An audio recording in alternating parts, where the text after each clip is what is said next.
2311 gets its charter, Starcom goes out with a bang, and Anthony Alfredo is out at Front Row Motorsports. And we've also got some Tier 2 news for you coming up next. And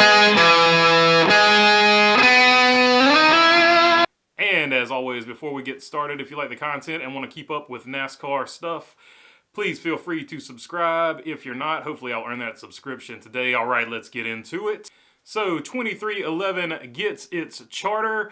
And they get it from Starcom. Starcom actually had a deal in place with Rick Ware Racing, and they pulled out of that deal for who knows why, but that deal did not go through, and they ended up selling that charter to 2311.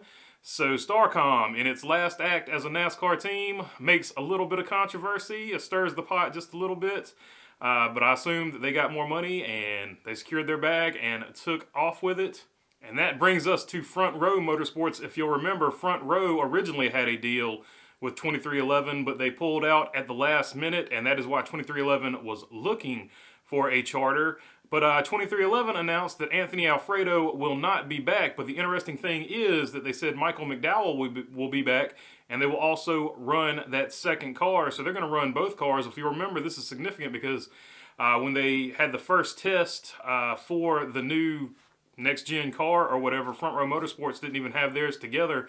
So it was rumored that they might be shutting down because they were trying to sell that charter. But it looks like they're going to go forward and race next season. So Front Row Motorsports, is back, and we know at least one driver, Michael McDowell, will be with them. And on to Richard Petty Motorsports. Jerry Baxter is out. He has actually moved on to DGR, which is kind of surprising. I thought that 2311 would make a run at him because he has he's got really good chemistry with Bubba Wallace. But apparently 2311 is happy with the crew chief situation they've got over there. But I thought for sure they would make a run at Jerry Baxter. But replacing Jerry Baxter will be Dave Elenz from Junior Motorsports. Young guy, so I guess Petty is banking on with the new car. They want a new guy with some new ideas. Of course, Jerry Baxter, definitely old school. But so we'll see how that plays out. But I think Jerry Baxter is a heck of a crew chief. And like I said, I think 2311 missed an opportunity there, but that's just my opinion. But we'll see what Dave Elenz can do for Richard RPM, Eric Jones. I think he's got a good driver, and this new car should hopefully breathe some new life into Richard Petty Motorsports. And finally, the news you've all been waiting for. Riley Herbst is back with Stewart Haas Racing in the Xfinity Series.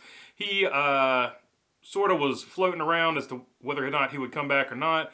But apparently they are going to stick with him, and he is going to stick with them, which is interesting because that means they're pretty happy right now with the lineup they got. Obviously, Kevin Harvick came out last week and confirmed that he will race out the rest of his contract. I said in one of my other things that he might retire early, even though he signed that contract, and people jumped on me. But just so you know, it was a rumor out there that he was going to retire early because he didn't particularly like the new car from what he was seeing on the safety numbers at current. But he come out and said that he will honor the contract and race all the way to the end of the season, or to the end of the contract. And so I think for that reason, they're going to bring Herbst back. That played more into it than anything else. They didn't go and look for a, more flashy prospect. So, all right. That is all I got for you today. If you like the content, please feel free to subscribe down below. And if you got a comment, leave it in the comment section. I love to read them. And other than that, thanks for your time. Peace.